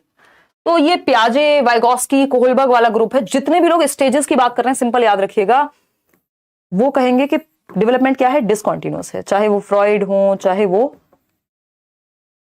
आपके एरिक्सन हो, चाहे वो कोहलबर्ग हो, ब्रूनर हो, जितने भी लोग बेसिकली स्टेज की बात करेगा जो भी। और इसको ऐसे भी बांट के देख लिया जाता है कि जैसे रेडिकल कंस्ट्रक्टिविस्ट हैं पियाजे, तो वो कह रहे हैं भैया ये डिसकॉन्टिन्यूअस है। जो साइको एनालिस्ट हैं, चाहे वो एरिक्सन हो, फ्रॉइड हो, ये लोग कह रहे हैं क्या है, डिसकॉन्टिन्यूअस है। ये बेसिक सी बातें हैं। अगर हम यहाँ पे वाइगोस्की को एक साइड रखें, क्योंकि वाइगोस्की ही यहाँ ज्यादा महत्वपूर्ण है जो कॉन्टिन्यूअस की बातें कर रहे हैं, और भी लोग हैं। तो कॉन्टिन्यूअस की अगर हम देखें, तो कॉन्टिन्यूअस का मतलब है ये चल रहा है सतत, ये सेम रेट से चल रहा है, ये नहीं है इसका मतलब। ये एक कर्व जैसा बनेगा, जैसे आप एक सीढ़ी चढ़ते चढ़ते जा रहे हैं, ग्रेजुअली हो रहा है, धीरे धीरे over the period of time आप डेवलप हो रहे हैं, विकसित हो रहे हैं। वहीं डिसकॉन्टिन्यूअस या असतत कहेगा कि इन्फेंसी है जन्म से 2 वर्ष में, तो 1 साल में 2 शब्द आने ही चाहिए बच्चे को, ऐसा हो सकता है उसको 3 आ जाए कई बार। इसीलिए तो कॉन्फ्लिक्ट होता है ना बहुत सारी स्टेजेस में। अगर हम पियाजे में देखेंगे तो हमें पता है कि वो सिंबॉलिक स्टेज ऐसा थोड़ी है कि वो अचानक से एक दिन 2 वर्ष का हुआ था और उसको सिंबॉलिक स्टेज प्रकट हो गई थी। वो धीरे धीरे किसी में पहले आ जा रही है, किसी में ज्यादा जल्दी आ जा रही है। जो डिसकॉन्टिन्यूअस वाले लोग हैं वो ये कह रहे हैं कि जो स्टेज है वो फिक्स है, जो पैटर्न है वो फिक्स है, बस रेट में अंतर आ सकता है। तो ये दर को तो भिन्न मान रहे हैं, जबकि ये कह रहे हैं भैया ये कॉन्टिन्यूअस चलेगा, ग्रेजुअल चलेगा, कोई दिक्कत नहीं है, स्टेज की जरूरत नहीं है। तो इनके अकॉर्डिंग रेट में तो अंतर होता है, लेकिन बाकी चीजें इनकी फिक्स्ड रहती हैं। तो इन्फेंसी में कोई एक कैरेक्टरिस्टिक है, मान लीजिए सेंसरी मोटर स्टेज में आपको पता है ऑब्जेक्ट परमानेंस आती है, तो ऐसा भी तो हो सकता है कोई बच्चा हो जिसमें ऑब्जेक्ट परमानेंस कुछ टाइम पहले आ जाए, किसी में प्री ऑपरेशनल की स्टार्टिंग तक जाकर के आए कहीं। तो कुल मिला के बात यह है कि जो स्टेजेस में तोड़ करके बात कर रहे हैं, तोड़ने का मतलब ये है कि डिसकॉन्टिन्यूअस हो गया। जो एक कर्व में बात कर रहे हैं वो कॉन्टिन्यूअस की बात करेंगे। दोनों ही अपनी अपनी जगह सही है, बट हम कॉन्टिन्यूअस को बेहतर की तरफ हम मान सकते हैं। आपको अपनी मर्जी से चूज नहीं करना, अगेन क्वेश्चन पे डिपेंड करेगा। अगर हम यहां देखें तो पियाजे और वाइगोस्की को जरूर ध्यान में रखना है, क्योंकि इस बार सीटेट में बहुत क्वेश्चन पूछे हैं कॉन्टिन्यूअस और डिसकॉन्टिन्यूअस से। तो अगर आप जाएंगे आपको इंटरनेट पे इस तरह की इमेजेस भरपूर मिल जाएंगी कि जब हम देखते हैं कॉन्टिन्यूअस को, तो ये इसको मान लेते हैं ये है इमेज ए और ये है इमेज बी। कॉन्टिन्यूअस क्या है, एक कर्व में जा रही है, स्ट्रेट लाइन जैसा नहीं है, कर्व है। क्योंकि स्ट्रेट लाइन का तो मतलब फिर वो हो जाता है ना 2 + 2 + 2 2 2 ही होगा। तो डेवलपमेंट तो स्पाइरल होता है, हमें पहले ही पता है ना। तो ये क्या है कि भाई आप देख रहे हैं बाहर से आकार धीरे धीरे बढ़ रहा है, ग्रेजुअली पेड़ बड़ा होगा। तो उस तरह से देख रहे हैं जो कॉन्टिन्यूअस वाले लोग हैं कि विकास सतत है, यानी वाइगोस्की की अगर हम माने तो हम ये कह सकते हैं कि विकास धीरे धीरे चलने वाली प्रक्रिया है जो वूम टू टूम जाएगी और बिना स्टेजेस के यहाँ पे बातें हो रही हैं। दूसरी तरफ हम यहाँ पियाजे को रख लेते हैं, या कोई भी व्यक्ति जो भी, जैसे सिगमंड फ्रॉइड ही हैं, उन्होंने 5 स्टेजेस दी हैं, उनको रख लिया। तो हम यहाँ देख रहे हैं एक लेडी बग जो अचानक से हर स्टेज में अपना रंग बदल रहा है, कुछ और ही बन जाता है, जबकि यहां आप देखेंगे ये बस थोड़ा थोड़ा चेंज हो रहा है over the period of time, और ये कह रहे हैं एक स्टेज से दूसरी में जाते एकदम रूप बदल जाएगा। ठीक, तो या ऐसे ही एक बटरफ्लाई बनती है, तो ये कह रहे हैं इस स्टेज में ये लक्षण प्रतीत हो गए अचानक से, फिर कॉन्क्रीट ऑपरेशन में आया तो लॉजिक आ गया, फिर फॉर्मल ऑपरेशनल में आया तो क्या हुआ, एब्स्ट्रैक्ट थॉट आ गया, कुछ और ही बन गया, विच इज ऑल्सो राइट। दोनों ही बातें अपनी अपनी जगह पे सही है, यही डिबेट है इनकी। तो ये हम कहेंगे वो प्याजे, इसको वाइगोत्स्की लिख सकते हो, या कॉन्टिन्यूस और डिसकॉन्टिन्यूस। तो कॉन्टिन्यूस कुछ ऐसा दिखेगा आपको, सतत के धीरे धीरे शेप बदल रही है, अचानक से कोई ऐसा परिवर्तन नहीं हो गया जो एक दिन आपको लगा रहे वाह। तो ये थी कहानी कॉन्टिन्यूस और डिसकॉन्टिन्यूस की। एक और डिबेट है जो उतनी महत्वपूर्ण नहीं है, बट आज के लिए फिर हम इसको समाप्त करेंगे, डेवलपमेंटल टास्क हम कल करने वाले हैं।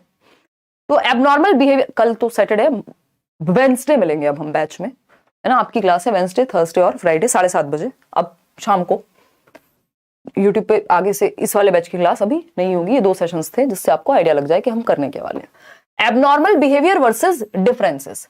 एबनॉर्मल बिहेवियर, अब ये भी अपने आप में एक डिबेट है, उतनी ज्यादा अभी विकसित नहीं है, बट है कि हम देखते हैं कि मान लीजिए ऐसा होता है बहुत बार, मेरी भी क्लास चल रही होती है तो बीच में कोई पूछ लेगा कि हमारा बच्चा तो इतने साल का हो गया, अभी तक तो नहीं बोल पा रहा वो 2 शब्द, है ना, कि 2 शब्द जोड़ के वो नए शब्द नहीं बना पा रहा, टेलीग्राफिक स्पीच नहीं आई अभी, वो तो 3 साल का हो गया, आप तो 2 साल कह रहे हो। तो ऐसा होता है कई बार कि वो इंडिविजुअल डिफरेंसेस माने उस चीज को कि बच्चा 3 साल तक नहीं बोल पा रहा है, या अपनी बात इतनी जितनी उसको कहनी चाहिए थी डेवलपमेंटल टास्क के अकॉर्डिंग। डेवलपमेंटल टास्क क्या है, एक एज के हिसाब से माइलस्टोन तय होते हैं कि इस स्टेज पे ये काम तो बच्चा करने लगेगा, अभी वो हम करने वाले हैं नेक्स्ट चैप्टर में। तो डेवलपमेंटल टास्क के अकॉर्डिंग मान लीजिए कोई चीज करनी थी और बच्चा नहीं कर पा रहा, तो उस चीज को हम एबनॉर्मल माने या इंडिविजुअल डिफरेंसेस मान लें वर्सेस डिफरेंसेस, कि भाई ये तो व्यक्तिगत अंतर है, कोई बात नहीं, इतने दिन बाद कर लेगा, सारे एक जैसे थोड़ी हो सकते हैं। तो ये भी अपने आप में एक डिबेट है। चलिए खैर आगे बढ़ते हैं। हैविंग थर्स्ट, हम कोशिश करेंगे बिल्कुल जो वैलिड चीजें हैं, काम की चीजें हैं, वो पढ़ें। अगर आप डेवलपमेंटल टास्क ही देखने निकल जाएंगे तो 36 तरीके के टास्क मिल जाएंगे आपको, बट जो एकदम मतलब जिन्होंने दिए हैं ये, अगर हम बात करें हैविंग थर्स्ट का, सबसे ज्यादा ऑथेंटिक हम मानते हैं डेवलपमेंटल टास्क की प्रक्रिया, ये हिंदी इंग्लिश दोनों में मिल जाएंगे। ये अभी हम कल या नेक्स्ट करेंगे, मतलब वेंसडे करेंगे, या जिस भी दिन इसका नंबर आएगा, और फिर हम समझेंगे किस स्टेज में क्या क्या काम होना चाहिए। जैसे जन्म से 6 वर्ष तक हमें पता है कि बच्चे का वॉक करनी तो आ ही जानी चाहिए, सॉलिड फूड लेने लग जाए, बात करने लग जाए, एलिमिनेशन ऑफ वेस्ट बॉडी से निकालने लग जाए। फिर डेवलपमेंटल टास्क की मास्टरी में कौन सी चीज हेल्प करती है और कौन सी ऑब्स्टेकल बनती है, बहुत सारी चीजें हम करेंगे धीरे धीरे। तो आज हमने बेसिकली क्या किया, कुछ क्वेश्चंस किए और एक ओवरव्यू लिया इन 3 चीजों का, जिनको आप अगर रिवाइज कर लेंगे, ये पीडीएफ भी आपको मिल जाएगा, जिनको आप रिवाइज कर लेंगे तो थोड़ा सा चीजें और क्लियर हो जाएंगी। जो लोग बिल्कुल नए जुड़े थे, 2-3 सेशंस अभी देखिए, जो हर एक टीचर का अपना स्टाइल होता है, उसको अडॉप्ट करने में समय लगता है थोड़ा सा, ठीक। तो ये हुई एक बात। दूसरा, अगर आपने सीटेट में मेरे साथ पढ़ा है फिर तो आपको दिक्कत क्या ही होगी, ठीक है ना। क्या कह रहे हो भाई, practice session in demand for KVS PRT, Tejal वो हम करेंगे, बट एक बार सीटेट से मुझे फ्री हो जाने दो, क्योंकि ऑलरेडी बैचेस और उन सब के बाद जितना समय बचता है वो सीटेट के लिए फिर यूट्यूब पे डेडिकेट हो जाता है। तो एक बार सीटेट से फ्री हो जाने दो, उसके बाद फिर हम वो करेंगे, ठीक है ना। चलिएगा, चलिए आगे बढ़ें। तो ये एक बेसिक बात थी जो हमने आज क्या किया, अंडरस्टैंडिंग द लर्नर, जो आपकी यूनिट 1 है, इसमें कॉन्सेप्ट ऑफ ग्रोथ को थोड़ा सा टच किया। हालांकि ग्रोथ और डेवलपमेंट के बीच का जो डिफरेंस है, ये चीजें वैसे तो आपको सीटेट में पढ़ लेनी चाहिए, बट फिर भी कॉन्सेप्ट ऑफ ग्रोथ, डेवलपमेंट के और ग्रोथ के बीच में क्या अंतर है, जो मेन चीजें हैं वो हम यहाँ पे जब डोमेन्स ऑफ डेवलपमेंट पढ़ रहे होंगे एक और बार उसको थोड़ा सा डिटेल में जाएंगे। आज मैंने आपको जस्ट एक इंट्रोडक्शन दिया कि ग्रोथ क्या है, मैच्योरेशन क्या है और डेवलपमेंट क्या है।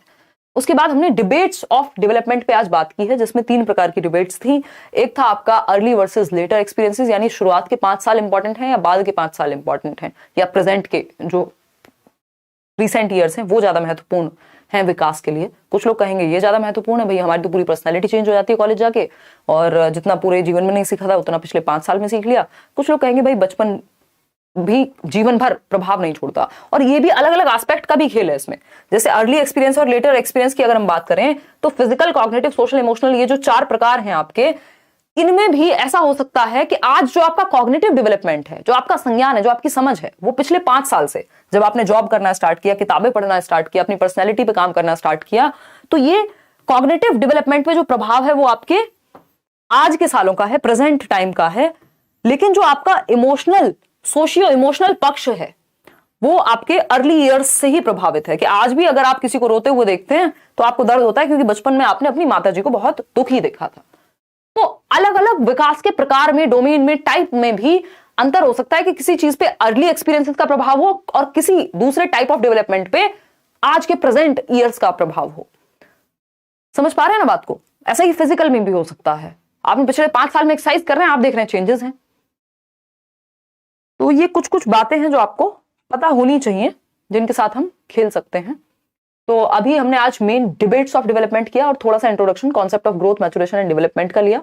प्रिंसिपल्स ऑफ डेवलपमेंट इसमें अभी बाकी है, डेवलपमेंटल टास्क और चैलेंजेस बाकी है, माइलस्टोन्स भी जिनको हम कह देते हैं, जो कि हम नेक्स्ट वेडनेसडे शाम को 7:30 बजे करेंगे, करियरवेल ऐप पर करेंगे।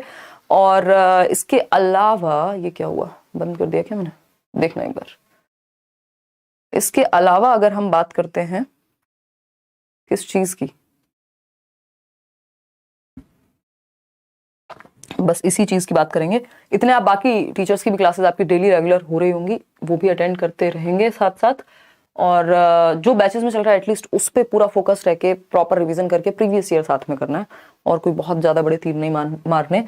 और ये एक बात हुई, अभी इनको डिटेल में भी करेंगे जिन लोगों को ज्यादा दिक्कत होगी ना, जब हम टाइप्स ऑफ डेवलपमेंट कर रहे होंगे तो ये बातें करेंगे।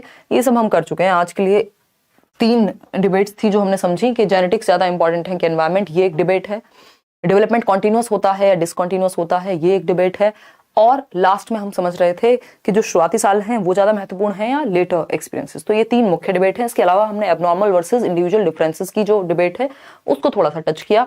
आज के लिए हम इतना ही रखेंगे। अब आपको कोई भी डाउट लगे तो आप पूछ लीजिएगा। जैसे ये लाइव क्लास चल रही है, सारी क्लासेस लाइव होंगी, कुछ क्लासेस आपको रिकॉर्डेड एक्स्ट्रा में मिलेंगी जो अदर देन सिलेबस भी इंपॉर्टेंट है वो, ठीक, बाकी लाइव ही होगा सेशन आपका। तो ये कहानी थी यार। बाइलिंगुअल चलेंगी चीजें, बट आप मेरे से ये एक्सपेक्ट मत कीजिएगा कि एक एक शब्द बाइलिंगुअल लिखा हो। जैसे ये, इसका कोई अपने आप में महत्व नहीं है, ये जस्ट आपको समझाने के लिए कि यार ये इश्यूज या डिबेट्स कुछ 3 क्वेश्चंस हैं जो दिमाग में आते हैं। तो इसका कोई ऐसा नहीं कि आपको ये नोट्स बना के सुंदर सुंदर लिख के आना है वहां, बस ये आपके समझने के लिए है। अब ये है जिससे आपको चलो पता होना चाहिए, तो हिंदी में वहां आपको लिखा हुआ मिल जाएगा। तो जो मेजर चीजें हैं वो हिंदी इंग्लिश दोनों में मिल जाएंगी, लेकिन जो इंपॉर्टेंट नहीं है वो किसी एक भाषा में ही होंगी। बिना मतलब मैं इसको भर करके यहाँ पे लिख दूं तो फिर तो आप किताब से ही पढ़ लेंगे, है ना। जो डिस्कशन चल रहा है वो समझ में अगर आपको आ रहा है तो फिर आप कोर्स समझ जाएंगे, कोई दिक्कत नहीं है। चलिए, कोई और बात हो आप डाउट्स कमेंट सेक्शन में पूछ लीजिएगा। कल से हम अपना 9 बजे सीटेट पे लगेंगे वापस से, क्योंकि मैं इंतजार कर रही थी कि डेट अनाउंस हो जाए, एडमिट कार्ड वगैरह आ जाए, तो फिर हम अपनी 5 मैराथन और जो प्रैक्टिस वगैरह है वो करेंगे आगे कंटिन्यू। और ईवीएस के नोट्स वगैरह भी आपको मिल जाएंगे जल्दी ही।